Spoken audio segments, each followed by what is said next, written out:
Hello there, and welcome to another Brother Crypt YouTube cryptocurrency video.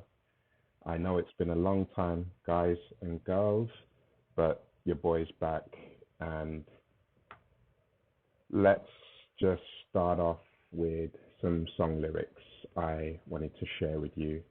This is from J Electronica, and it's called Real Magic.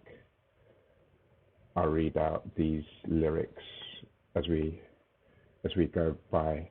Winston Churchill said that the destiny of man is not measured by material computations. When great forces are on the move in the world, we learn we are spirits, not animals. He said that there's something going on in time and space, and beyond time and space, which, whether we like it or not, spells duty. You and I have the rendezvous with destiny.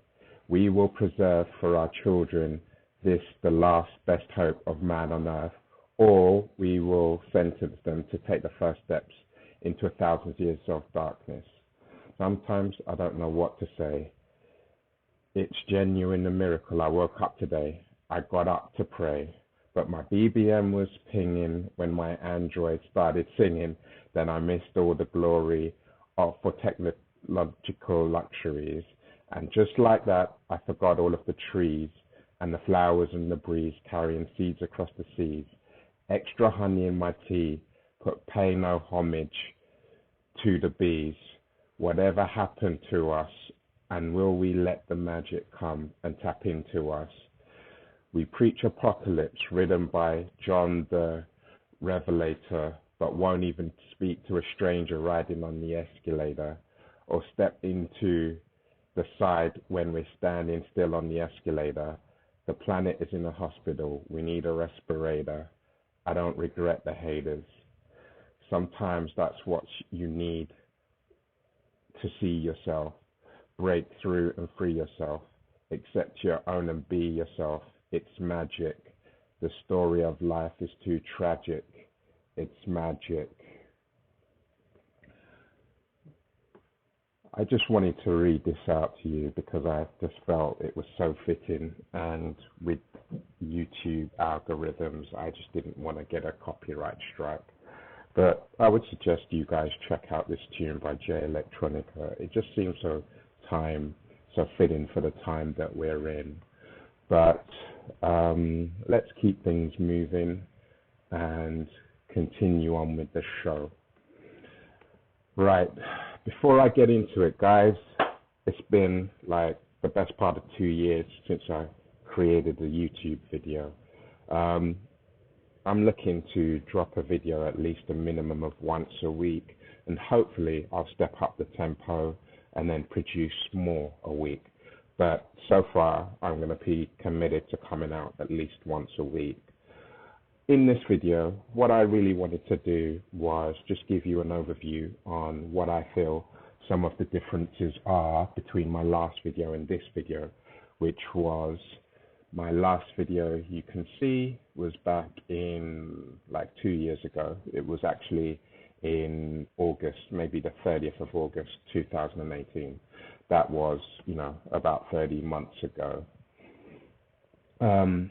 Before I get into this, guys, if you like the content, if you're happy to see Brother Crypt, or if you're happy to receive another video from Brother Crypt, please click the likes, share this video, and then comment on this as well.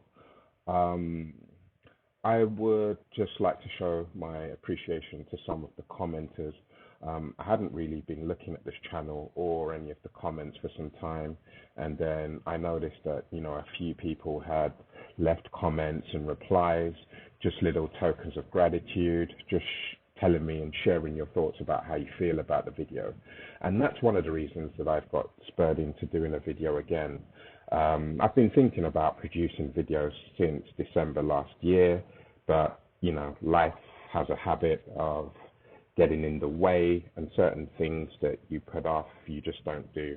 But anyway, I've been in the scenes in crypto, learning a lot more, getting into my investments, and now I feel I'm in a position with other aspects that's been going on in my life, I feel like I'm in a position to share with you guys and maybe help you along your cryptocurrency journey. But yeah, before I move on, guys, it would mean a lot to me if you commented on the video. If you could comment on this video, let me know what you like about my channel. Let me know what you like about the video. Let me know what you would like to see. If anybody needs help on any topics, then just put it in the comments and I will endear to answer you as soon as I can. Going back to my channel, if you could please subscribe, share this to anybody that you think it would help. Let's grow up the channel. Let's grow the channel.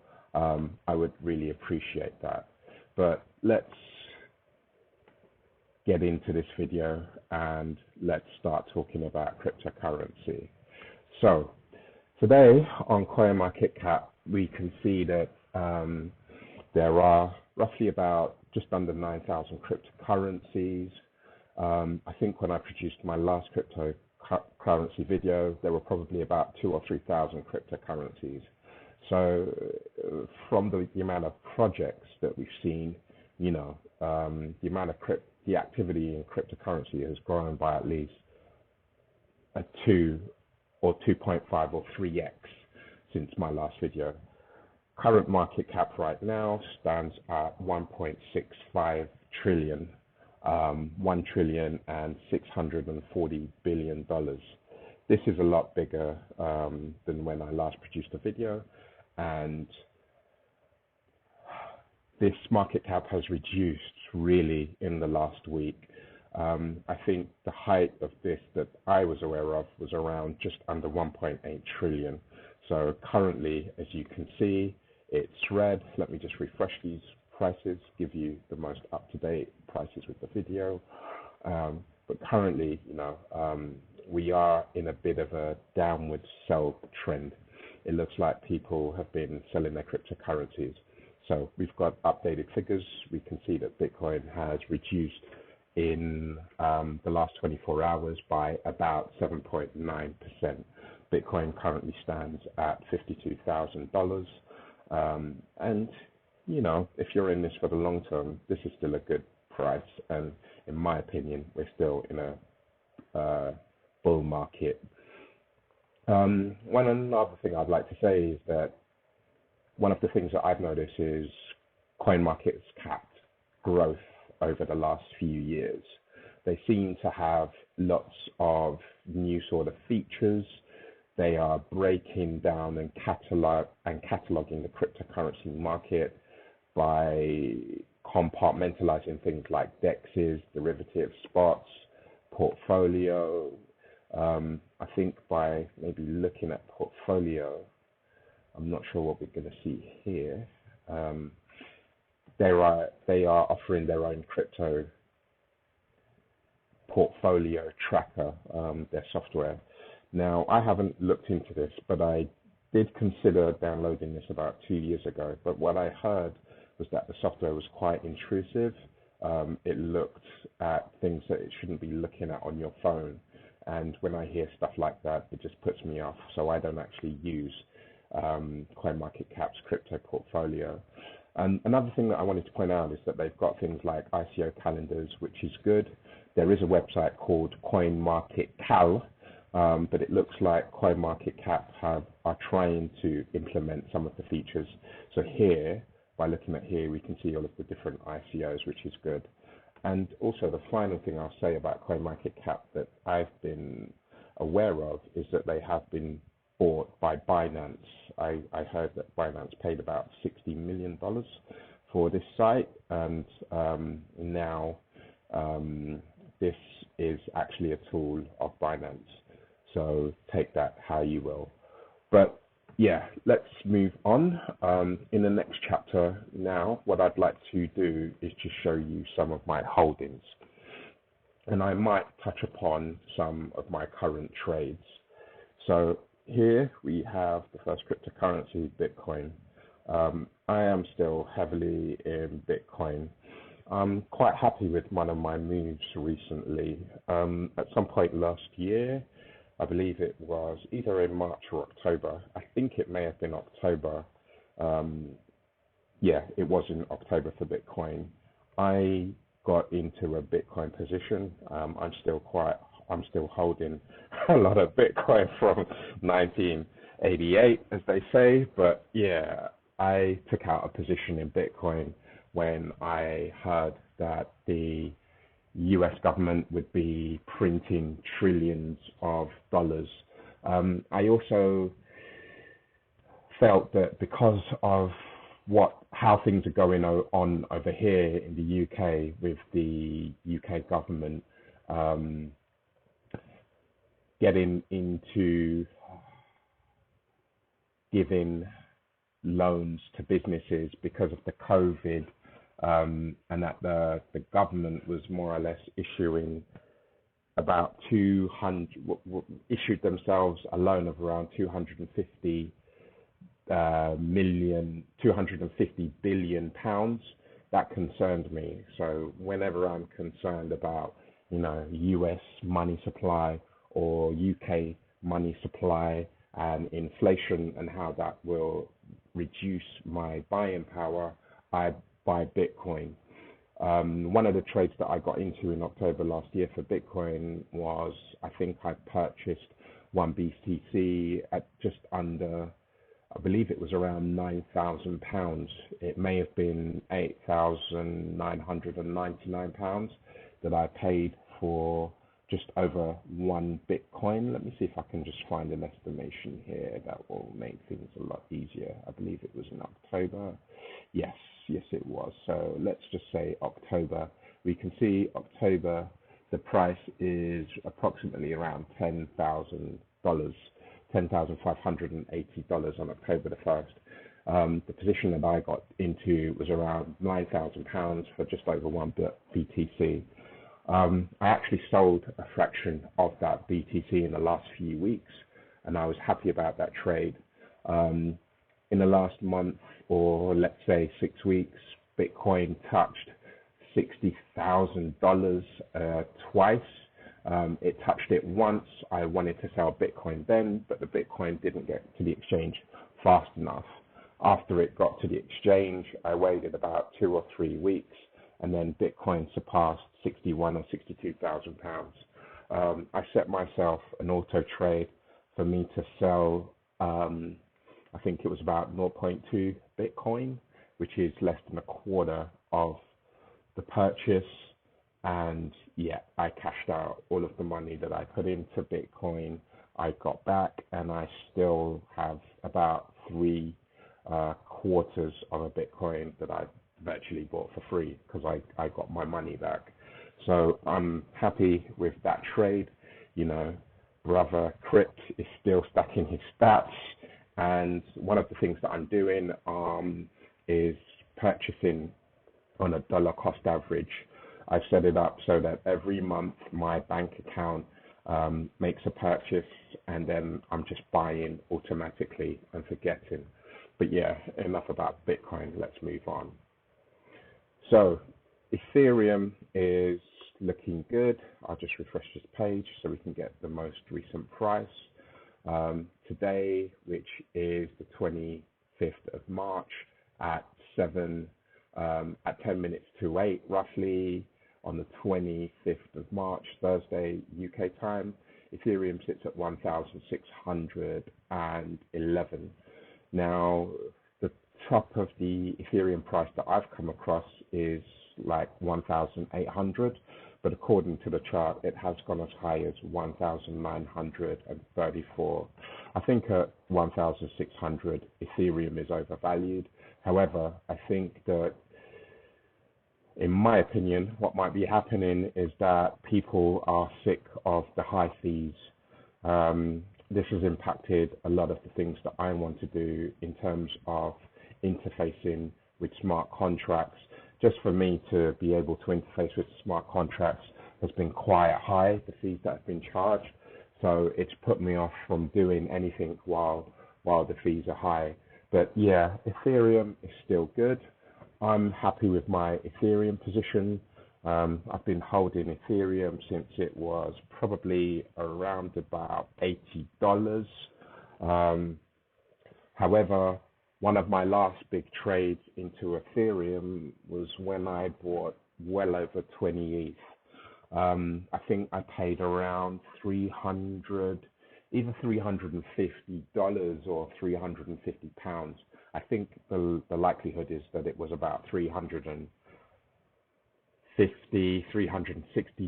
per ETH, and I'm happy with that. You know, I've already seen a 4x just from the purchases that I've made within the last year. I believe I got into my ETH position, my latest big ETH position in March last year, and that has, you know, more or less 4x. My prediction for ETH this year is that I'm expecting the ETH price to be somewhere between 2,500 conservatively, and I think it might reach as high as $8,000 before the end of the year. So I'm super bullish on ETH. ETH currently controls about 15% of my portfolio, and yeah, ETH does what it does.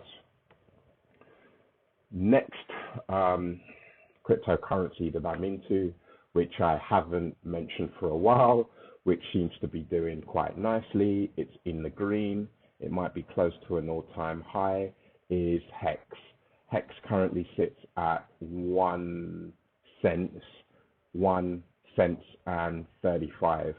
So it's less than 2 cents right now. Hex is very unique in my understanding. The beauty of Hex is that it doesn't seem correlated to the market. It's usually up when the rest of the market is down. However, it seems to borderline or might be in a little bit of a downward momentum when the rest of the market gets high. What is Hex? Hex is a cryptocurrency that, formulated by Richard Hart. It was launched last year. What attracted me to Hex was that if you owned Bitcoin, you were able to go to the website, share details about your wallet, not hand over your private keys, but basically you were able to interface with the platform to let them know that you were a Bitcoin holder, and then you were able to get free cryptocurrency. For me, the cryptocurrency that I got from Hex was quite nominal in terms of the amount of Bitcoin that I held, but nevertheless, I was able to get some free coins. Now, what I like about Hex is that Hex, to me, is one of the best long-term staking platforms. You interface with the Hex platform to lock up your cryptocurrencies for the long run, anywhere from a few days and anywhere to up to 15 years. So I have a number of stakes with Hex, and I think, you know, in total, I've got at least about 5% of my portfolio is in Hex. The majority of my holdings of Hex are locked up. I have some 15-year stakes, but then I've got stakes which are coming to an end in the next few days, weeks, months, and years. So I'm in this for at least 15 years based on some of my stakes, and I've got some Hex sitting on the side waiting for me to sell out at the right price. I think I might sell when it gets to 10 cents because I just want to get clear 10x on the amount of Hex that I'm holding. But yeah, check it out, guys. Hex is very interesting. Next cryptocurrency I'm into, which I've been into since 2017 and 18, is Cardano. Recently, Cardano has been pumping. However, it has, been dumped recently. I have seen Cardano go as high as around, I think it was $1.40, which was quite good. I think with Hex, I've got quite a substantial, not Hex, I think with Cardano, I've got quite a substantial holding, which was taken out, in the last time I was active. I'm just sitting on that waiting to grow. One of the things I would like to know about Cardano is what are some of the interesting blockchains and cryptocurrencies that are coming out. I'm not hearing too much news on Cardano projects, and I spent a little bit of time trying to investigate, but I haven't found any. If any of you guys are familiar with projects that are being that are being released on Cardano, please just drop it in the comment sections. I hope you're enjoying this video so far, guys. If you wouldn't mind, smash up those likes, share this video, and if you're not subscribed, get subscribed already. Now, my latest baby that keeps on giving is Polkadot. Polkadot was recommended to me by somebody that was actually mentoring me on some other topics. I believe I got into Polkadot around either December or January, just gone. So I've only really been in it for 4 months. I got into Polkadot when the price was around about $8. So let me look for the $8 price on the chart. Yeah, it's looking like it was in December. Yeah, December, January. So we can see in December it was about $8. I got a bag of Polkadot in December, and yeah, I've got at least a 4x. We're talking about 8, 16, 24, 32. Hex has reached probably heights of at least about $38. Whenever it dips, I buy more. I'm quite excited about Polkadot. If you guys don't know anything about Polkadot, Polkadot is a new blockchain. It hasn't gone live yet, but where it differs from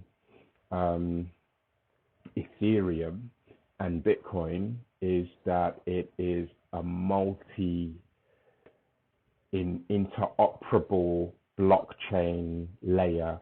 So basically, when Polkadot is live, they are aiming to have communication with multiple chains simultaneously. There's a word for it. I think that let's go to the Hex website. I think the word for it is interoperability, but basically they are going to be enabling bonding. Is it bonding? Oh, excuse me. There's a word that I was looking for. It's not interoperable, but there's something about Polkadot that enables you to have cross communication with multiple blockchains simultaneously. So in my mind, the way that I see this is that Polkadot will be able to talk to Ethereum. It will also be able to talk to Bitcoin, as well as its own Polkadot blockchain and the other blockchains that it gives birth to. I think what I'm going to be doing is at some point doing a deep dive video into Polkadot. Again, if this interests you, you'd like me to cover it, let me know in the comments. The more popular something is, if people tell me what they would like me to discuss, then I will give that priority over the list of videos that I have to produce. Next substantial holding that I have is Uniswap. I am so glad of Uniswap. The way that I got into Uniswap was by using the Hex. I covered Hex previously, but Uniswap is so lovely. This is just going to disrupt the market. Now, if you guys don't know what Uniswap is, basically it is a decentralized cryptocurrency exchange for ERC20 tokens. Basically, the ERC20 tokens are all of the Ethereum cryptocurrencies. So any cryptocurrency that has been created on the Ethereum platform, you will be able to swap for any other token. So basically, on Uniswap, you are able to exchange thousands of tokens. Now, you don't need to do this with a exchange the way that, we've been relying upon exchanges like Kraken or Binance or CoinFloor, what have you. With those guys, you need to do KYC. With Uniswap, you simply rock up, attach your MetaMask to it, to the application. It has a look at the cryptos in your currencies. You pick and choose what cryptocurrencies you would like to swap. You potentially give away your ETH to receive HEX. Now, that's how I used Uniswap. I used Uniswap to convert my fiat money. Well, I didn't use Uniswap to convert my fiat money, but the process for me to get into HEX was allocate some cash. I bought some Ethereum. With that Ethereum, I then came over to Uniswap, and then I exchanged my Ethereum for HEX. Now, when I did that, I was then able to go to the HEX platform and then stake my coins. At one point, HEX was one of the biggest projects on Uniswap, and I'm so happy about this Uniswap airdrop that was conducted. So at some point last year, I think it was either in the third quarter of 2020, actually, I think it was somewhere in the middle of 2020, HEX users said that basically Uniswap are giving away some of their tokens. When they did the giveaway, basically the wallet that you had interacted with on Uniswap, had you used it before a certain snapshot, all users were given a same amount of 400 tokens. Today, those tokens are worth, let's just do the quick math here. So we can see that, yeah, today, even though the price has gone down by about 6%, those 400 tokens are worth about $10,800. In fact, beyond the air token, before the airdrop, after the airdrop, I've still been buying Uniswap tokens. I've just been buying and hodling them because I think Uniswap is such a great project. It really has disrupted the market. If you guys didn't get any Uniswap tokens from the airdrop, I would suggest you look into it, and maybe any purchase under $30 is good in my opinion, because I usually see this around about 33 to 35 to 37, 38. So Uniswap, I believe it's going places, and very soon, in the next few weeks, they will be releasing version 3, which I'm hearing is going to have so much functionality. You might be able to use it like for things like swapping NFTs, but we'll be covering NFTs later on. Another cryptocurrency that I've got into recently is Aave. Aave is one of the DeFi protocols. I really don't know much about Aave, if I'm honest. I know that it was previously called Lend ETH, or maybe ETHLend. I think that was the former name for it. Yes, ETHLend. But now it's been changed to Aave, and since the rebranding, it's just gone bananas. I think my position into Aave was in the last quarter of last year. I think I may have got in at under $200. I don't know. I don't have too much information. The next cryptocurrency I'm in is Monero. Now, I've been in Monero since almost eons. Monero's had a little bit of a difficult time, you know. We can see that it's down today by about 2%. We can see that its all-time high was back in 2018 when it was selling for around $420 to $430. Today, it sits at around 218. Why I say Monero's in a different time is because some exchanges have delisted it.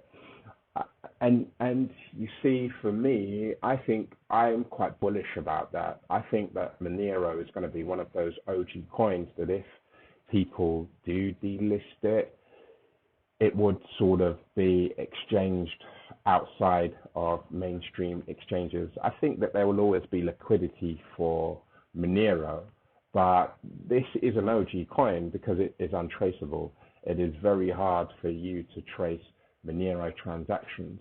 And I'm thinking that as my portfolio grows, everything is on the blockchain, people can see your worth. So the way that I look at it is, why should I sell my coins? Because if I sell my Monero coins, for me, I'm selling my right to have privacy. So I think this market will grow, but even if it does or it doesn't grow, I'm going to be able to have, some coins that can't easily be transacted. I'm not adding to my position just yet. I'm just maintaining what I do have. The next cryptocurrency that I've got into recently is called Kusama. Kusama is the younger brother to Polkadot, the same way that Litecoin is Bitcoin's silver to Bitcoin's gold. That might not make sense, but if we are calling Bitcoin, a form of gold, if we're calling Bitcoin digital gold, people usually call Litecoin digital silver, which may be used for transactions, for payments. That was the intention of Charlie Lee, the creator of Litecoin.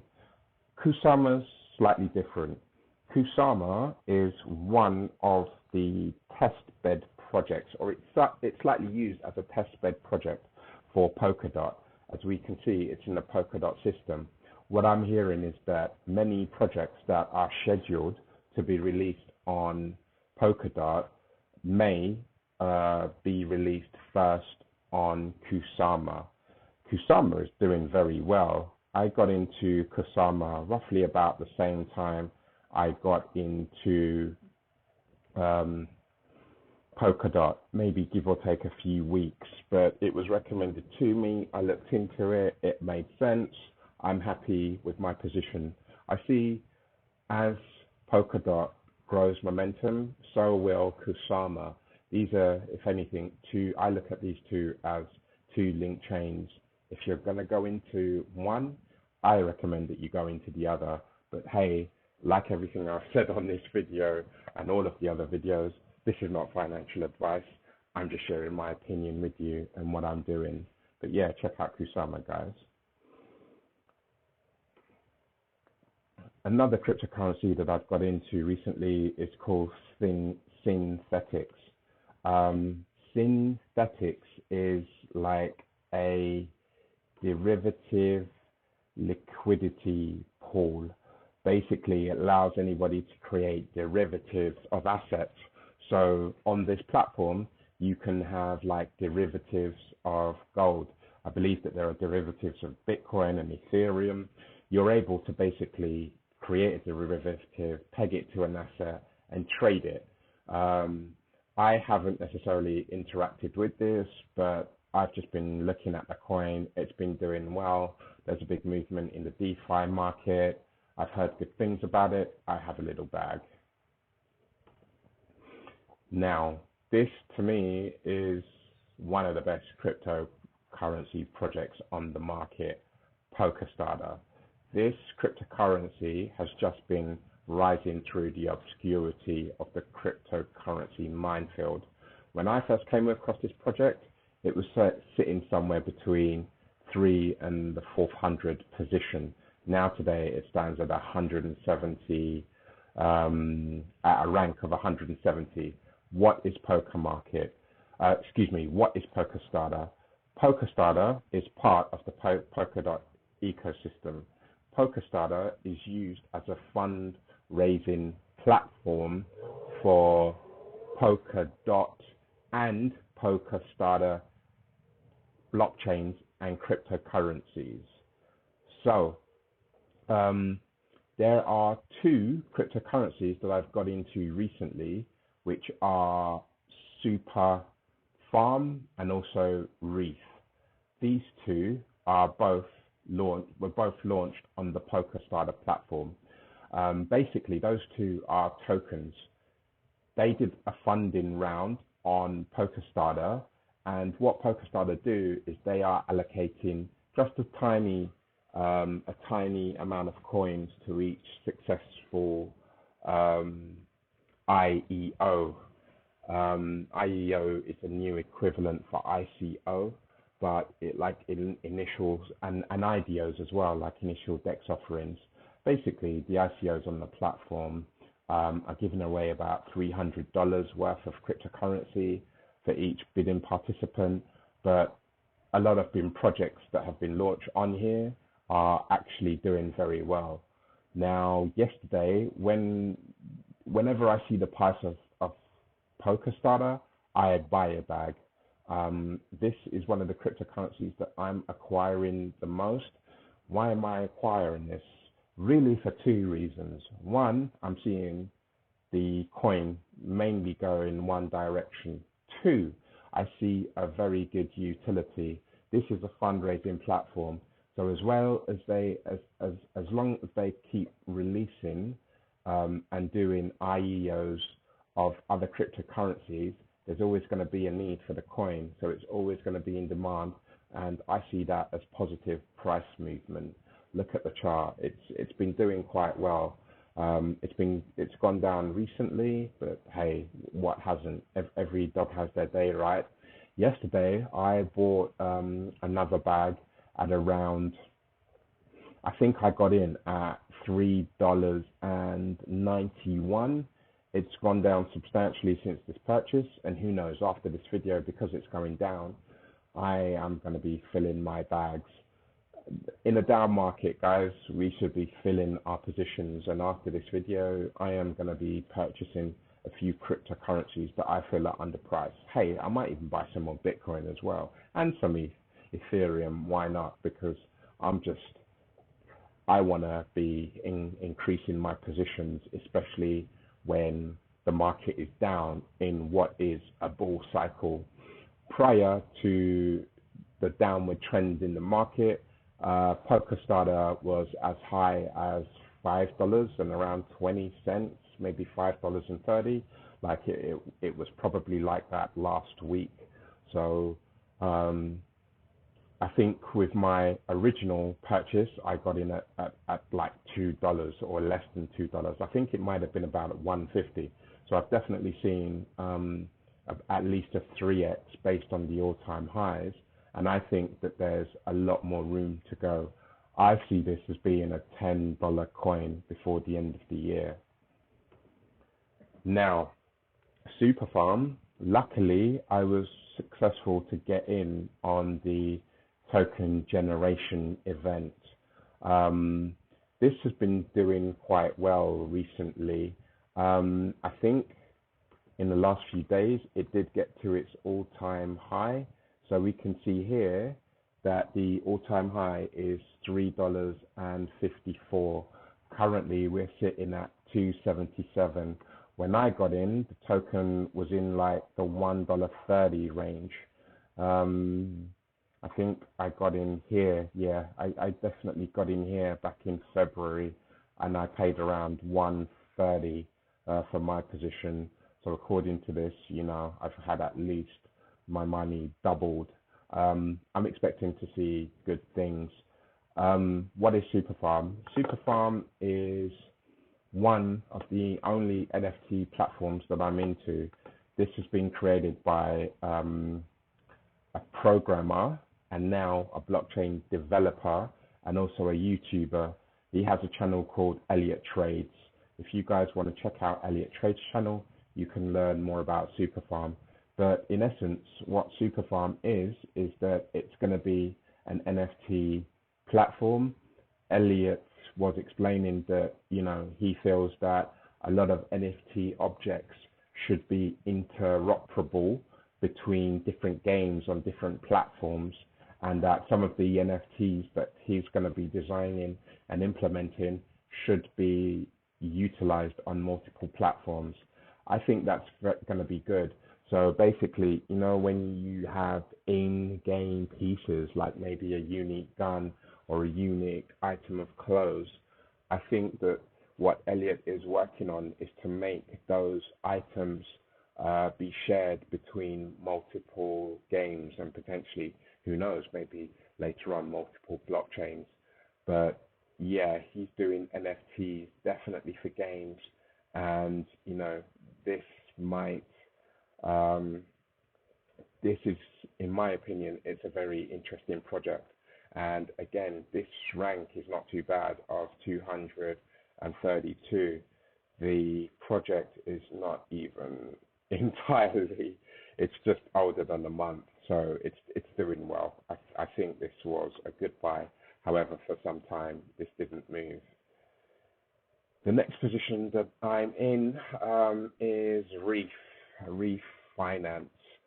Um, Reef Finance, I'll bring it up quickly, is DeFi made easy. We can see the gateway to DeFi through liquidity pools and aggregation. So it's a DeFi project which is now on Binance. I think I got into Reef because it was on the Polkadot platform, and I'm really interested in the Polkadot platform. I think that is one that is rightly, in my opinion, that should have a number 3 market cap. So I'm really excited about Reef. So that's it for the chapters, where I just really wanted to tell you what I've been working on and what cryptocurrencies I've been getting into. Now, for the rest of this video, I just really wanted to explain why I've not created a video, so you guys are familiar. Since 2017, 18, to be honest, I've had a little bit of a reduced interest in cryptocurrencies. I've still been keeping I was still keeping my eye on the market sporadically, but nowhere near having a daily passion like I've had of cryptocurrency again in the last 6 to 8 months. Every day over the last 6 to 8 months, I've been consuming content by other YouTubers, maybe been reading, looking at CoinMarketCap, looking at positions, organizing positions. And then another reason why it's because I've been focused on my other business activities.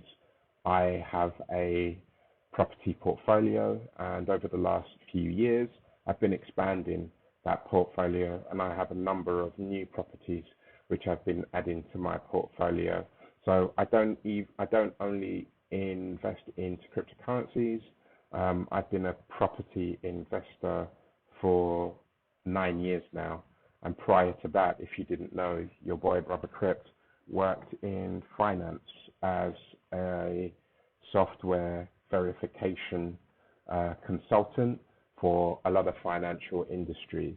And one of those financial industries I will be talking about very soon.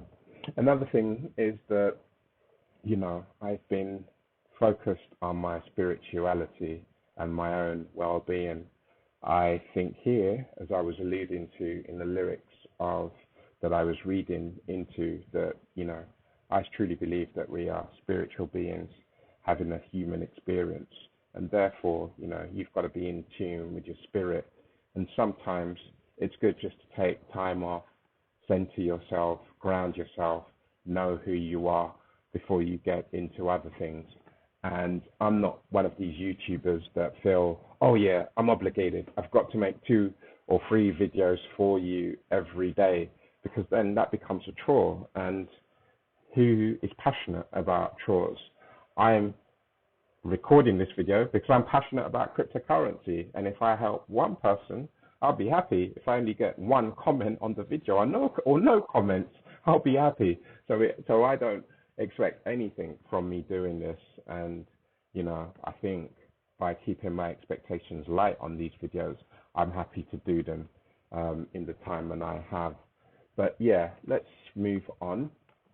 So what I wanted to talk about is, what is the difference between the cryptocurrency market where we are now today, and what's the difference between the last video I made, which was in 2018. Basically, the bulls are back. To surmise, the bulls are back. Bitcoin is sitting at $51,000 or $52,000. When I made the last video, Bitcoin was probably anywhere from around 3 to 5,000 videos. So we've seen a 10x in Bitcoin in 2 years. That's crazy for BTC, in my opinion. So that's the elephant in the room. Now, why has some of the landscape changed? I think some of the landscape has changed is because people are better educated now. 2017 birthed a lot of newbies who were into crypto. Some of them may have sold their coins. However, some of them have held, and some have seen them, like me, have seen an increase in their portfolios, and that might have resparked their interest. And if people are sensible, they will be holding Bitcoin and understand that Bitcoin and cryptocurrencies is a hedge against the collapsing financial system. If people don't understand that, then really they're just speculating with cryptocurrencies. Me, I have a long-term perspective on cryptos. According to this Forbes article, it says that, things are not so extreme now like they were in 2017. For example, this time Bitcoin made a low of around 5K during the pandemic, low springs of 2020, and now at 40K, when this article was written, that's about a 10x return over a similar time span as a 2017 run. So even though Bitcoin price is now double the 2017 peak, the run-up, the start, is currently slightly less extreme than 2017, which is true. The run-up, the price has been gradual. It hasn't just been crazy, because Bitcoin did go gangbusters in December 2017. I think at 1 minute it was like 7,000, then it went to 9, then it went to 10. We were celebrating that it was at 10, and in the space of a week it just doubled and went to 20, and then obviously after that it just dropped back down to 3, and then it crashed over a period of time. Another thing that's changed, according to this article, is that there aren't as many initial coin offerings as back in 2017, which is true. In my opinion, there are still ICOs, but it's not that money grab mentality where people were just getting into ICOs to make a profit. They got their investment and then didn't build on the projects. I feel that there are a lot more professional projects out there now, and there's more innovative ways of how these cryptocurrencies are raising them. Like I explained to you about the Pokerstarter platform, I think Pokerstarter's model is very good, because what they do when they are launching a project is only release a small proportion of the coins, and yet the majority of the coins are either held by the team or the governance structure for that project. And what that does is, if you're only releasing a small supply and then the market is going crazy for them, you're able to push up demand. And by pushing up demand, you're able to push up the price. So it's very clever, that Pokerstarter project release mechanism. And I'm seeing that a lot more projects are being creative in what they release as well. Another thing is that cryptocurrency now has become a lot more mainstream. We are now seeing PayPal into Bitcoin. Yes, PayPal. you can now have a cryptocurrency wallet with PayPal, and I think what they're doing is just you can buy crypto on the platform and then you can sell it, like you can trade, but you can't withdraw it, which is pants really. However, PayPal has said that they are changing that and they will allow true cryptocurrency wallet functionalities so that, you know, you can send them your ETH, you can send them your Bitcoin. And that's really, we're seeing a wave of large institutions like your PayPal, like your Square, embracing cryptocurrency. So I think PayPal is are doing good business because Bitcoin and cryptocurrency would eat PayPal's lunch. So by them coming on Team Cryptocurrency, I think they've solidified their business to be around for at least another 10, 20 years. Well done, PayPal, for coming around to our side. So I think really that's everything that I wanted to cover from this article. Here on our price chart, we can just look at the historical price of Bitcoin since 233, since 2013, excuse me. We can just see how it's increasing. And what we're finding is that with the increase in price, it's getting people's attention. You know, look at this article as well. It's saying, oh, where is this going? This is actually a good diagram because it shows someone who invested 1,000 in Bitcoin at the start of the year would have seen a 229% return, which is very true. On the Bitcoin example I had given you, I had seen at least approximately a 400% return, which is why I sold less than a quarter. So bought 9K, sold some at 61 or just under 60K. You know, I was so happy that I took profit then, because had I not taken that profit, there hasn't been a third opportunity for me to cash out. And in some ways, I'm glad that I've cashed out, you know, not all of the Bitcoin, but basically what I'd invested, I've got my money back. Another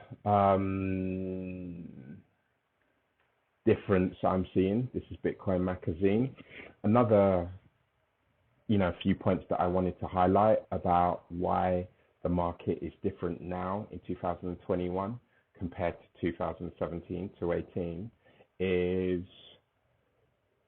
pointed out in this articles. So I'm just really not going to read all of it, but I'm just going to highlight some points. 2021 is shaping up to be a momentous year for Bitcoin as the price holds towards 40K. Obviously, this was written a few months ago. More than double its 2017 all-time high. As hodlers rejoice and naysayers are left in disbelief, it's important to note that a lot has changed in the world since 2017, making this bull run infinitely desperate from the previous one. Global pandemic and political mayhem aside, many other things have changed in the last few years, even in the microcosm of Bitcoin. In short, 1, Bitcoin, not shitcoins. Very true. 2, accumulation, not trading. Very true. Institutions, not customers. Very true again. Bitcoin and not shitcoins. In 2017, Bitcoin was like a gateway drug for all of crypto. People weren't necessarily looking at Bitcoin as a long-term investment. They were using Bitcoin to train altcoins to get into ICOs, gambling away fortunes in hope of filthy rich, which is true. The point I'd like to make about this is that was one of the things that I was doing, was trading away some of my Bitcoin, investing into shitcoins. Those shitcoins would pump. I was having a long-term perspective for them and then not selling. I've had to dispose of quite a few cryptocurrencies that I was in because they were either rug pulled, developers stopped working, or the coin has just crashed. There's no news coming from the team. They haven't done well. And the reality is if I would stay in Bitcoin, I'd probably a lot better off than I am. So my approach to now getting into projects is different. Apart from a few trades I've made recently with Bitcoin for other altcoins, I am not doing any more swaps of swapping my Bitcoin to get into an ICO or to get into anything else. I think, and I'm happy to use the analogy, that Bitcoin is digital gold. And what I am doing is, if I want to get into any other positions, I am taking my cash, because Bitcoin is gold, cash is trash. I am happy to swap my cash to buy Bitcoin or Ethereum for me to swap into any new tokens that I want to get into. The second point that they make is accumulation, not trading. So let's quickly read the first part of this. In the last 2 years, over $30 billion worth of Bitcoin has been accumulated for the long term. As a total of 2.8 million Bitcoin are in accumulation addresses right now. That's 15.16% of all Bitcoins in circulation. 62% of all Bitcoin in circulation hasn't even moved in over a year, and less than 15% of it is actively traded on exchange.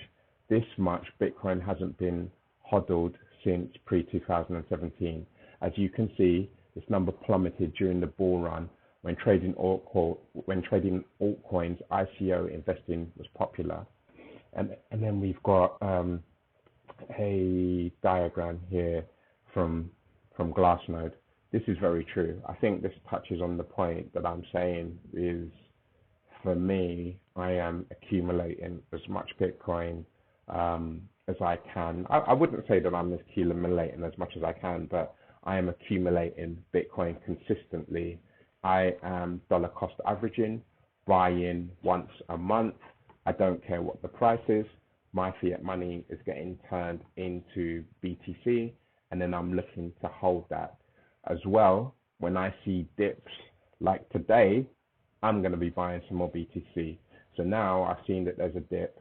I'm going to be buying some more BTC. Believe me, after this video, I'm going to be buying some more BTC. Okay, and let's quickly read out the third point. Institutions, not retail, which is very correct. 2017 bull run was led by retail investors, everyday folk trying to get into Bitcoin and make money, which is true. Smart investors mainly thought it was a scam, which is true, but then those smart investors aren't too smart because they've got the tools that we can have, yet they decided not to, with the exception of some notable diehards like the Winklevoss Trills and Kausama. This time, everyday consumers aren't paying as much attention. I think everyday consumers are. Part of this is because every single person is worn out from the dumpster fire that was 2020, and people just don't care about Bitcoin right now. That's not true. Part of it is the focus from media coverage on pressing issues like COVID, impeachment, economic stimulus, and more. With consumers largely preoccupied, institutional investors are leading this 10x rally from $4,000 in March to all-time highs past 40K, which is true. Massive institutional players like JP Morgan, Chase, Deutsche Bank, Citibank have publicly come out in support of Bitcoin. Grayscale now owns more than 630,000 Bitcoin, 3% of the total Bitcoin supply, mainly on behalf of accredited and institutional investors. This is one of the points that I want to make out, guys. The institutional money is here. The institutional money has been here since half of last year, if not earlier. I think personally, the institutional investors have been there beyond last year. They were just quiet about it. It's funny how people, make a U-turn. Um, and then here, this article breaks down the treasuries. We can see, that there are some companies who are holding Bitcoin, like, for example, um, MicroStrategies, owned by Michael Saylor. They are owning Bitcoin. And also, Elon Musk came out and said that cryptocurrency was being held, was purchased by Tesla. Tesla got into cryptocurrency and they purchased $1.5 billion worth of crypto. So another two things that I want to talk about is why has the market changed, and from our position as retail investors or people that are just have a hobby, that just have an interest in cryptocurrency, what's different in the market. And I've got mainly 2 points, which are DeFi. DeFi is huge. We can say that in some ways, Bitcoin is the first form of DeFi. However, that term DeFi, the way that word has been used to mainly explain the economic revolution that is being undertaken by a plethora of projects, mostly on the Ethereum blockchain, but also bubbling over onto new blockchains like Binance Smart Chain. That's where, there's a big explosion of DeFi projects. And what is DeFi, if anyone is not aware? Basically, DeFi stands for decentralized finance. And in some ways, Hex is a form of DeFi, because with Hex, you don't need to, for me to get those stakes, I don't need to deposit my cryptocurrencies anywhere. I am interfacing with a Ethereum smart contract. I'm saying, yep, I want to stake my coins for 2 years. It's saying, okay, that's good. For each year, you will get an annual percentage rate on your investment of around 30%, and that will be compounding for 2 years. So after 2 years, I don't know, I should see at least a minimum of 30 to 35 or 40% on my return. And also, I'm expecting the coin to go. And instead of me locking up my tokens and coins with a centralized party or a centralized entity, my coins are locked up on a smart contract. So I can't move them unless I break the contract. And if I break the contract, there are fees. Why is DeFi so popular? So I think that DeFi is so popular now because you can easily find a rate of return on your investment, to keep it simple. There are so many projects that are out there which offer you anything from 2% on any cryptocurrency, almost. Not any, but a lot of the ones that I've mentioned previously, which are DeFi coins, such as your Uniswap, such as Synthetic, such as Aave, perhaps, I'm not sure, but Reef.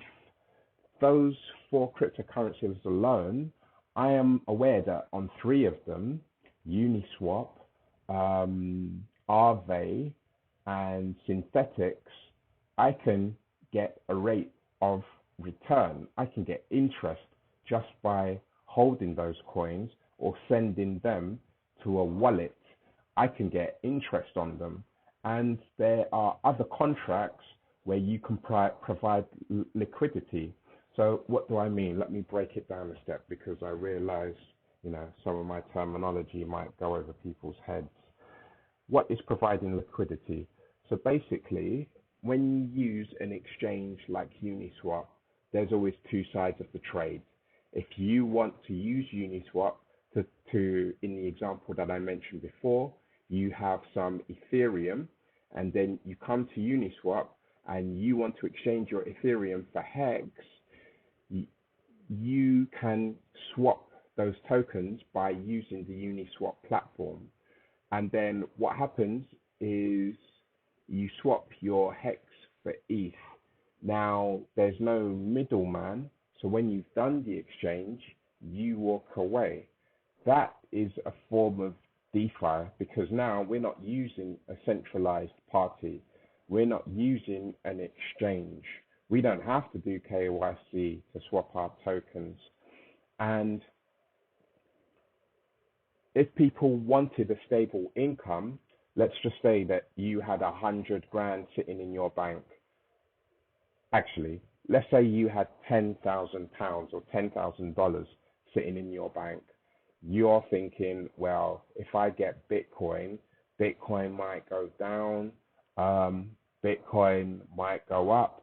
I'm happy if it goes up, but I can't afford to take the risk if it goes down. I want to get a rate of interest on my money for 6 months, and then after 6 months, I'll review the situation. But definitely, I don't want to make a loss. Then what anybody can do is get a stable coin. You can get a stable coin such as a digital US representation. It's called Tether, or you have Binance. They have like BUSD, which is a Binance, stable coin.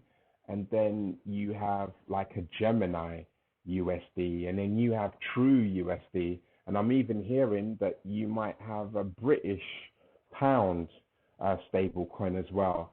So there's a plethora of stable coins in different cryptocurrencies. Now, what's the benefit of using a stable coin?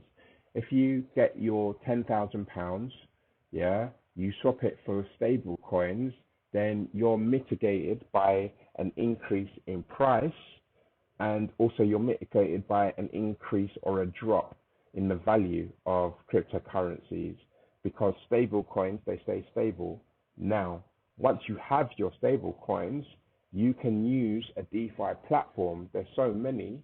You can use a DeFi platform, and then you can become a liquidity provider, meaning that you can say, oh, Uniswap, I want to lock up this $10,000 worth of stable coins.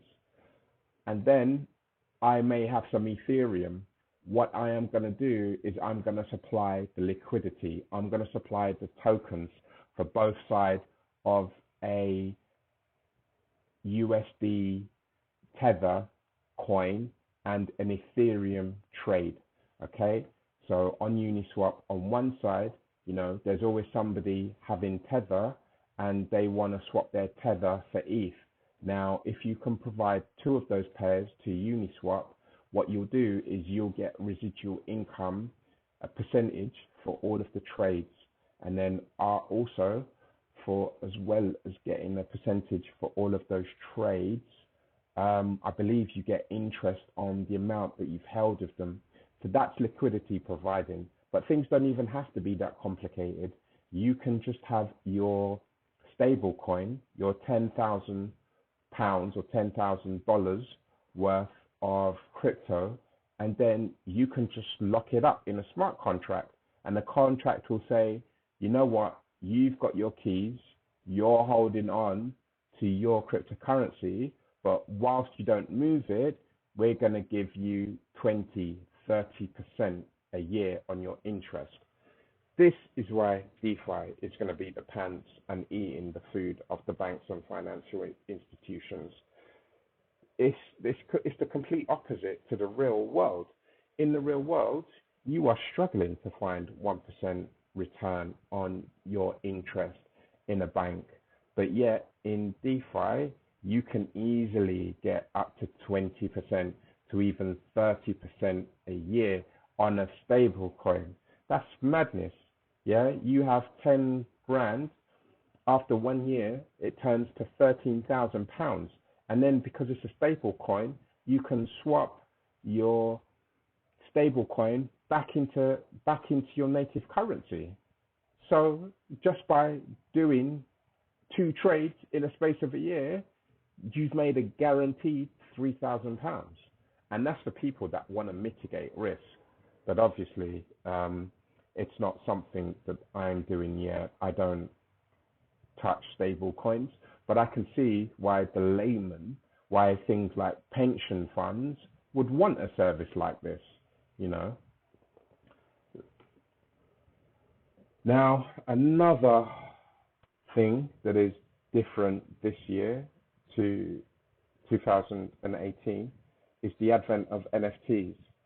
NFTs have gone crazy in the last 2 or 3 months. I first came across NFTs in the last quarter of last year. Actually, tell a lie, I had heard of NFTs prior to last year. However, when I heard of NFTs, it wasn't necessarily for the art world. If people don't know, NFT stands for non-fungible tokens.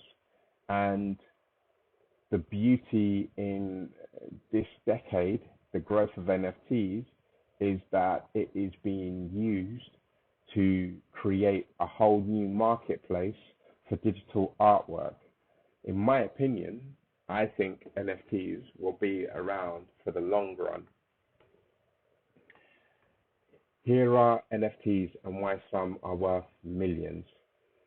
A digital artwork has sold at Christie's auction house for an eye-watering $69 million, £50 million, but the winning bidder will not receive a sculpture, painting, or even a print. Instead, they'll get a unique digital token known as an NFT. Where Bitcoin was hailed as a digital answer to currency, NFTs now are being touted as the digital answer to collectibles. This is very true. So one of the pieces that I'm aware of is this Beeple's latest currency, which sold for record-breaking 69 million. I think from the little research that I've done, it seemed like there was value into the NFT that this person created, because basically it was one artist's entire body of work, which contained about 5,000 individual pieces, and then he sold it. So that in itself, you know, somebody's work for 5,000 days, which contained like 5,000 pieces, that is worth a lot. You know, you're paying for a catalog. So I think it was very innovative for him to digitize it in the form of an NFT, and I think that this is going to be a market that has a lot of growth. I think this is the representation of this Beeple's artwork, but then it's broken down, and then you can, you know, have a look at lots more of these images. It's a beautiful sight. Here's another image of an NFT as well. And, you know, there is a company, I think it might be called Top Chain or something Top, who are working with the NBA. And basically the NBA, through this third-party company, have had unique NFTs of baseball history, which have been tokenized on the blockchain. So I think it's called Top Shots. Yeah, I think the website's called Top Shots.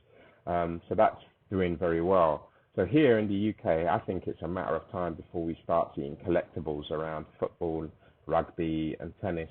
You know, some of the traditional British games. I don't see any reason why there are not NFTs on that subject. Right. Another thing that I wanted to talk about is, why is the market the way it is? I think that the market is the way it is why we've seen a 10x in such a short time of cryptocurrency since 2011. I think the majority of that momentum was introduced to us in early 2020. In my mind, when we went into lockdown in the UK, March 2020, the first lockdown, that was it. I was like, okay, we're into lockdown. It's the end of the world. Apocalypse is here. There's food shortages. The toilet rolls are being taken in the supermarket. The supermarkets aren't able to replenish food. I really thought for a while, jokingly, that we were getting close to The Walking Dead, or scenes from The Walking Dead were around the corner. But all jokes aside, what alarmed me was when the British government said that they were going to print something like 250 billion pounds to strengthen the economy, and that there's going to be loans for all types of businesses, and that we're going to prop up our NHS system. And then the same was happening overseas in America. And I'm sure that there are other, viewers from all over the world. And I'm sure that similar things happened in your local countries. Maybe your government printed money to be able to handle or deal with this pandemic. And to me, that's not good economics. When I hear that, I'm just like, you're just printing money to print the problem. And these are meant to be first world nations. What do? Us in third world nations, we look down at countries like Zimbabwe, like even in Greece, and say, oh yeah, they mismanaged their money. But now, what are the strongest governments in the world doing? There was just a release of 1.3 trillion by Joe Biden into the American economy. And prior to that, Donald Trump did a $1.2 trillion print. It's ridiculous. So it's like the money that we have, its purchasing power has dwindled by about 20 to 30% in 1 year. And now we're going to see inflation. So that is why I think there's a change in the cryptocurrency market. And another thing that I think that we are blessed for seeing is, the advent of people like Michael Saylor. Guys, if you don't know who Michael Saylor is, I think you should check him out, because he is the head CEO of one of the largest companies. When I had that image of the Bitcoin treasury from one of the articles, MicroStrategies was at the top, which is Michael Saylor's company. I heard about Michael Saylor's foray into Bitcoin late last year, and I'm just like, he's been in crypto less than a year, and already he's at OG status. Why? Because when he got into Bitcoin, he bought $150 million worth of Bitcoin just for his personal self. And then after that, he was like, I'm going to my board and I'm going to tell the board we are going to put all of our surplus cash that we don't need, minus cash, minus our businesses operating expenses, and we're going to buy about $300 million worth of cryptocurrency. He convinced the board, they bought it. Now, after they had bought it, I think the price went up. It doubled quickly, like in a month or two, and then they used the Bitcoin to take out a loan. This guy got a loan for like $1 billion. He got a loan for $1 billion of fiat, bought more Bitcoin. He bought more Bitcoin. And then I just thought, wow, in the space of like a year, this guy has bought like close to $1.5 billion worth of crypto. That's just so amazing. But what I like about Michael Saylor is how he's able to articulate cryptocurrency, and the way he's articulated it is just so inspiring. For example, he calls Bitcoin an apex predator asset. One of his examples is that he makes a comparison of Bitcoin. It's like buying premium real estate in cyberspace. He made an analogy saying that if you picture Bitcoin like prime Manhattan real estate. If you bought it, why would you ever sell it? Because you've got one of the best assets that is limited. As you all know, there's a cap of 21 million Bitcoin.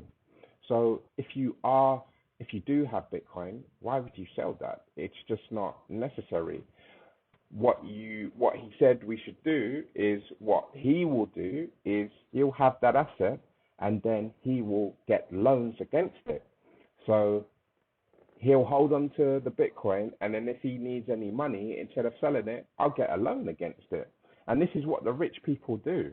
You know, I was able to build up my property portfolio by taking out loans.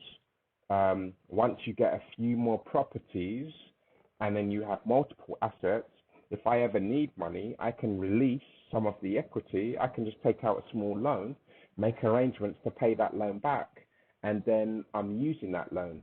And if you have an asset, if you take out a loan against it, you get that cash, it doesn't create a taxable event. So this is another thing. It's like, well, why would you buy an asset, sell it to realize your profit, and then have to pay tax on it? So Michael Saylor's videos and watching his presentations, it's really breathtaking, and it's definitely something I would recommend that you guys watch and familiarize yourself with it. And by listening to Michael Saylor's videos, I was a little bit more open into the sense of, well, actually, I don't need any cash. I'm good for now. I don't want to release any profit, but hold on, I have quite a substantial amount of crypto. Instead of me taking a loan against my crypto, I should be earning interest on it. So, so this takes me on to this website that we see here, which is called BlockFi. BlockFi offers a BlockFi interest account. So basically, if you earn Bitcoin, let's just find Bitcoin. There we go. If you have Bitcoin, and what is Bitcoin? Let's just say one.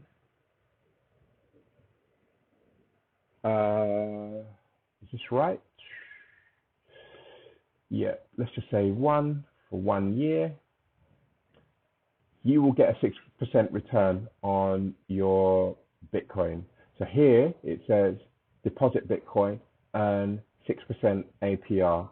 So if you have one BTC with BlockFi, you will earn 6%. So you will earn 0.6 BTC. Now, as Bitcoin stands at around 52,000 USD, that is the equivalent of 3,137 a year. But the beauty is that BlockFi do not pay you in cash. They pay you in cryptocurrency.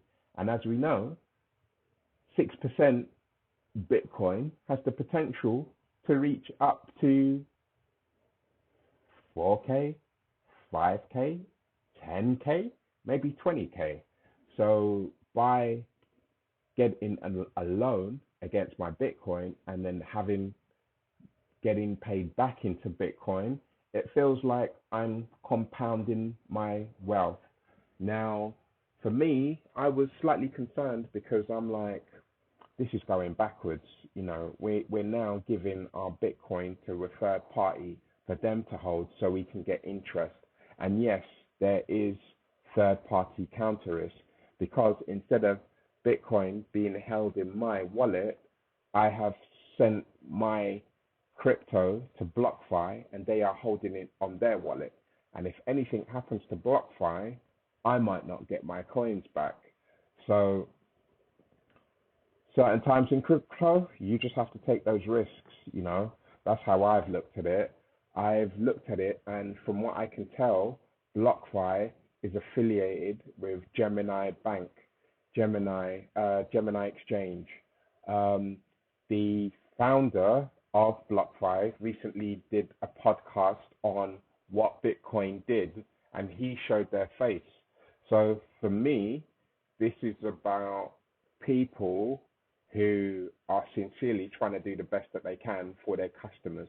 This is the vibe that I got. That's not to say he might turn Sith Lord and just rip us off and walk away into the sunset. That is a possibility. However, I think it's unlikely to, when we look at some of the people that they do business with or some of the people that they are connected with. So let's look at their investors. So we can see Coinbase, Consensus, Morgan Creek, the Winklevoss, they are Gemini. So I'm thinking with these types of backers, these aren't people who are just gonna wanna rip you off for your little Bitcoin. You know, I'm thinking they have good intentions. However, everything has a level of risk. You've got to determine what level of risk you're willing to take. So I've had some cryptocurrency in here for at least a few weeks. And then when I check in there, it's accruing my interest, and I'm happy, you know, because I'm holding these cryptocurrencies for a long run. And now it feels like I'm generating an income on an asset which is passive, because when BTC is just in your wallet, it's not increasing. The value of it's increasing against the dollar or pound, but you're not able to create a revenue stream. So by having this every day, every week, or maybe even, I think they pay out once a month, but every day my account is accrued, and then I'm able to get a payout of interest on a monthly basis. I'm happy with that, because throughout all of the cryptocurrencies that I have on lending platforms, let's call it a lending platform, although I'm not taking out a lending platform, I am earning from these platforms, and passively I'm earning $50 a day just passively doing nothing.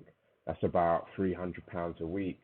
That's more than enough money I need to feed myself. You know, that's enough. That's more than enough money to feed myself. And then I'm thinking, as this grows, you know, if I wanted to send any more cryptocurrency, then it will be like £75 a day, or £100 a day. Then it will be like £200 a day. Then I'll be basically replacing an income. And then if I get up to 300 pounds or dollars a day, that's over 100K. Yeah.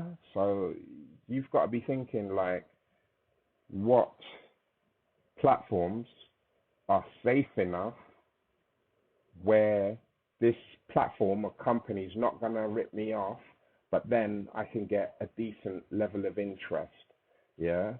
So I like BlockFi. There are probably other websites which say, oh, we'll give you 12% on your BTC. But then those companies, they might just come out of obscurity. And because they come out from obscurity, that includes your level of risk. So 6% on my Bitcoin, I'm nice with that. I'm so happy with that. And then another thing that's changed is companies like Binance. Here, we've got Binance Earn, and then we can see, you know, they've got flexible savings. We can see there's a high risk product. I don't currently have anything with Binance, but I'm just showing you, like, now you can get, you know, 7.49 APY with Binance if you stake your BTC. I think what I found funny about these pools is because it's not like I can just come to the website, upload my crypto, and then get interest. You have to submit or send your crypto to them at specific times for you to benefit on these programs. And guys, if you wanted to find out, you know, what cryptocurrencies you're holding, you can come here, check oh, okay, I've got Ethereum. What can I get for my Ethereum? Okay, BlockFi is going to give me 5.25. Yeah, BlockFi. Okay, there's another one, Bitfinex, that's going to give me 6.9. Yeah, so if you go to DeFi rates, there are sites. There's this site, and it tells you all of the cryptocurrencies. Like, look at this Uniswap. Who's giving away 25% on Uniswap? What? That's mad. Bitfinex. Okay. So I am using another website called UHODL as well, and I think I'm getting about 13%. No, it might be. It's either somewhere between 7 to 13% APY, and then also synthetics. I'm getting APR on synthetics token as well. So some of the sites I'm using for loans are BlockFi. I'm also using another site called Yield App. And then I'm using another one called UHODL. I've got different coins on different sites because I didn't want to lump everything just onto one site. So I'm just experimenting, and I quite like this, but yeah, it's good. I'm getting interest on my crypto as well. Right. I've been talking for quite a while now, so I'm gonna wrap up this video. I wanted to point out my case for why cryptocurrency is more important than ever right now. It's really down to the money supply. And in this article, we can see like the ballooning money supply may be the key to unlocking inflation in the US. Basically, it's the addition to the money supply, which is going to cause problems for us as individuals. The prices of groceries in the UK are going up. In my local supermarket, a tub of Pringles used to be about £1.70. The beginning of this year, you could have walked into Sainsbury's and you could have got a tub of Pringles for £1.70. Now, a tub of Pringles is worth £3.20. It's almost doubled. Yeah, it's almost doubled. It's increased by at least 40% in price, if not more than 40%. It's probably about 60 to 80% it's increased. Because if it doubles in price, that would be 100%. So yeah, it's increased by like 60 to 70, 80%. For Pringles, yeah, and Pringles are garbage. They're not even good crisps, but they've increased their prices. Other little things as well, just like confectionery, chocolates, just even fresh organic vegetables. Like the other day, I went to Sainsbury's and then I bought some peppers. Usually my organic peppers, just 3 peppers in a bag, mind you, I'm getting them organically for £1.59. I went and I bought some peppers yesterday and it was like £2.50. I was like, a cheek. What, they've increased this by a third? This is yet to come. I think that some prices are being kept down, so things haven't got too crazy. But then I'm imagining when people start taking the vaccine, when things start going back to normal, when people start spending money, there might not be enough demand for everything. And I'm expecting prices to go up across the board. Even property prices are going up. And all of this is by printing money. Even Bitcoin's increase in price, I'm like, oh, don't get me wrong. Yeah, we've done a 10x, or I've got a 400% return in my last trade.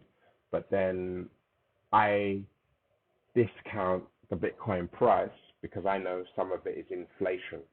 So, for example, when I was able to get Bitcoin at $9,000, I might have been able to buy a car for around £30,000. Fast forward, the same car, a newer model, has also increased in its value. So therefore, the gains that we make in Bitcoin, some of them are neutralized by inflation, because although Bitcoin's gone up in value, so has everything else. So what I'm saying is that neutralizes our buying power. So this is why I think it's very important time for cryptocurrency. Even if you just want to simply get a return on your investment, you can play with things like DeFi coins. Another reason I feel that there's a serious case for Bitcoin is this headline. Ruffer Investment confirms massive Bitcoin buy of $750 million. I'll quickly summarize this. UK-based Ruffer confirmed the size of its tremendous Bitcoin investment from November in an email to CoinDesk on Wednesday. Ruffer's exposure to Bitcoin currently totals around £550 million, equivalent to 2.7% of the firm's assets under management, a spokesperson told CoinDesk in an email. Based on current exchange rates, $550 million is worth $744 million, or roughly 45,000 BCC based on November 2020 prices. The investment firm was primarily a protective move for its portfolio to act as a hedge against some of the risks that we may see in a fragile monetary system and distorted financial markets.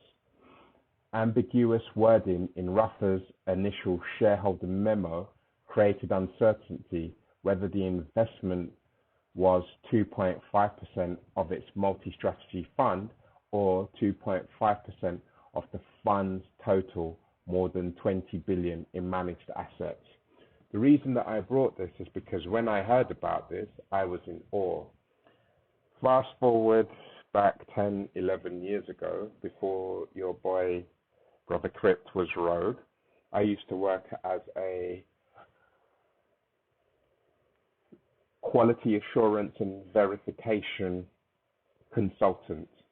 One of my customers was Ruffer. I worked at this hedge fund. They are based in Victoria, and I used to report to the ITC, I used to report to the chief technology officer.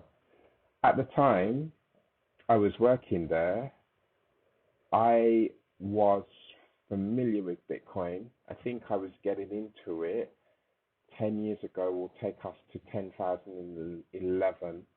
I didn't have the acuity of cryptocurrency, but I was definitely discussing it. And one of the things that I pointed out was, this could be a hedge against inflation. However, at the time, there wasn't a pressing need for a hedge. The only sort of disruption in the matrix was the housing crisis of 2008, which happened in America, where basically, I think it was Citibank, were offering toxic mortgages to people that they knew couldn't pay the mortgages, and there a big amount of people defaulted, and then the banks had to get involved and start doing bailouts. However, I think because the government bailed out the banks, people are like, okay, yeah, we're in recession, banks bad, people good, but people were not concerned about the market the way that they are today. So when I heard about this last year, I was like, Ruffer have made a very good move. It was actually quite funny, because subsequently what I had heard is that Ruffer nets £320 million profit in 2-month Bitcoin trade. Basically, Ruffer turns Bitcoin investment into $500 million profit in under 2 months. I'll quickly just read this. UK-based Ruffer investment firm has managed to quickly turn its recent Bitcoin investment into a £750 million profit. Having bought in December, Ruffer's investment managers took profits in December and January as the cryptocurrency more than doubled to around 40,000 according to Telegraph Money reports Tuesday. We've been surprised by how well it was done and how quickly. We did not expect immediate fireworks. Dunstan McInnes, co-manager of Ruffer Investment, told the newspaper. I don't know this guy. But anyway, basically what I have heard was that, I don't think this article summarized it properly, but what I'd heard was that when the Bitcoin price doubled, Ruffer sold half of their Bitcoin holdings because they had pressure from shareholders, because their shareholders couldn't have been convinced like the way that Michael Saylor convinced his board. Some of them were skeptical. Maybe some of them didn't understand Bitcoin. And Ruffer is old money. A lot of the young people, the traders that I went to, they went to some of the best universities in London, your Oxbridge, your Oxford, your Cambridge. They went to some of the best universities, and they used to talk like this with a little posh accent. Bless them. They never, in my opinion, seem to have had the struggles of life that your boy has had, but each to their own. So what I had heard was that there was pressure by the board because they weren't happy about the trade. So they decided, well, Bitcoin's up. To satisfy our shareholders, we can get out of our position. And then to satisfy our vision, we can keep half of our cryptocurrency. So they did a move like I did, but my move was better in proportion because I got a 400% return. These people, they probably got a 200% return. And instead of them selling a quarter, getting their money back, they sold 50%, and then they've retained 50%. So that's what I've heard. This article tries to articulate it, but not in the same way. And then the final point I wanted to make is really this, which is on Bitcoin.com. JP Morgan Security expects 1.5 trillion to flow into Bitcoin as retail wealth management industry follows Morgan Stanley to offer BTC to clients. People, don't miss the train. Don't miss the train. So this article is 1 day old. It's had about 11,500 views already. And basically, they are saying that banks like JP Morgan are expecting 1.5 trillion to go into Bitcoin. We're sitting at 1 trillion market cap already. They are thinking, yeah, our market cap is looking to be like 2.5 trillion as the retail wealth management industries offers BTC to its client. So I had a phone call about this with one of my friends recently. I said to him, based on all of the bullish activity that's going around us, sways are being made into Bitcoin. Yeah. What is going to happen is the banks, financial institution, your Ruffer, your hedge funds, your Michael Saylor, your PayPal, your strategies, Bitcoin is being bought at a quicker rate than it's being mined. Therefore, I don't understand why we are only at 52,000, because I'm hearing between MicroStrategies, Grayscale, PayPal, what's the other one? Is it Square? I'm hearing that basically they are buying up the majority of coins that are being mined. Therefore, miners, they're not even worrying about taking their cryptocurrencies to exchanges. They are just buying up the crypto. They're just buying it directly from them. So, and coupled with this, I'm hearing that there are outflows of Bitcoin and cryptocurrencies, like some of the top ones, like your Ether, your Bitcoin, your blue chip ones. There are outflows from the exchanges to people's wallets. And basically, why people are doing that is because they do not want to sell. They do not want to sell Bitcoin, and they want to hold Bitcoin for the long-term perspective. So if there's a shortage of cryptocurrency, it's only a matter of time between. There's only a matter of time between now and when cryptocurrency gets far too unattainable. I think the reality is when Bitcoin went over 10K, it was unattainable for most normal people. Yeah. Would you ask me if I would spend 50K on Bitcoin? I wouldn't be buying one whole piece. No way. No way. I think I've got the majority of my bags. I'm just buying, fragments of a BTC on a monthly situation. When the market goes down, I'll buy again.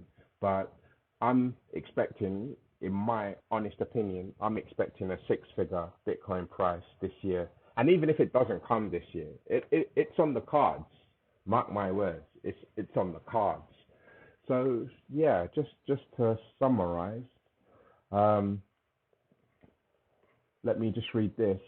Making some assumptions with relatively modest asset allocation exposure of 5% of a portfolio, this alone would represent 1.5 trillion of incremental capital into Bitcoin, which is greater than its current market cap. Yeah.